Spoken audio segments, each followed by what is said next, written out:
বঙ্গ বিজেপিতে যদি বিজেপি সরকার আসছে, একটা পরিবর্তন হওয়া নিতান্ত দরকার।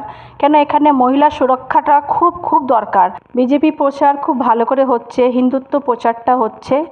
আমরা সবাই খুবই সন্তুষ্ট, কেন আমরা জানি হিন্দুত্ব এবারে আসতেই হবে আমাদের বীরভূম জেলাতে। আর হিন্দুত্ব জাগলেই আমরা সব একসাথে আসব, আর বিজেপি সরকারটা আসবে। আপনার কি মনে হয় তরুণ ভোটাররা বিজেপির প্রতি বেশি ঝুঁকছে কেন?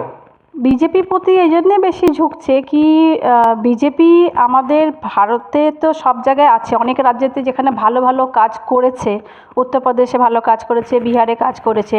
তরুণ ভোটাররা তো সব জায়গায় দেখছেন। এবং বঙ্গ বিজেপিতে যদি আমাদের সরকার আসছে, তো ওদের জন্য খুব ভালো কাজ হবে। যারা নিম্ন ক্যাটাগরিতে যারা আছেন তাদের জন্যে খুব ভালো ভালো স্কিম আসছে, যেটাতে ওনাদেরকে ভালোভাবে কাজ করে ওনাকে ভালো সুবিধা দেওয়া। বর্তমান সময়তে যারা তরুণরা আছে, যারা অন্য স্টেটে গিয়ে কাজ করছে, আমাদের বিজেপি সরকার যদি আসছে, তো তরুণদেরকে বাইরে যাবার কোনো দরকার নেই। তাদের অনেক অনেক স্কিম আসছে, তারা বঙ্গ বিজেপিতে এসে এখানে অনেক রকমের কাজ করতে পারবে, আর তাদের জীবিকার অনেক অনেক সাধন হবে। তাদেরকে কোনো কষ্ট অভাব দেওয়া যাবে না যদি আমাদের বিজেপি আসছে।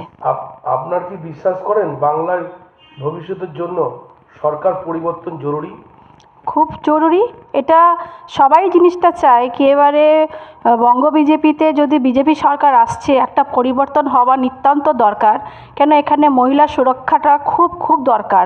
আর যে নেশা চারিদিকে হয়ে বেড়াচ্ছে, গরিবরা যে নেশা চক্রান্ততে পড়ে তাদের পরিবারে আর্থিক দুর্নীতিটা হচ্ছে, মহিলাদের সাথে এই যে কাণ্ডগুলো হচ্ছে, সেগুলো তো বঙ্গ বিজেপিতে আসলে আমার যতদূর মনে হয় কি এগুলোতে স্টপ করা যাবে।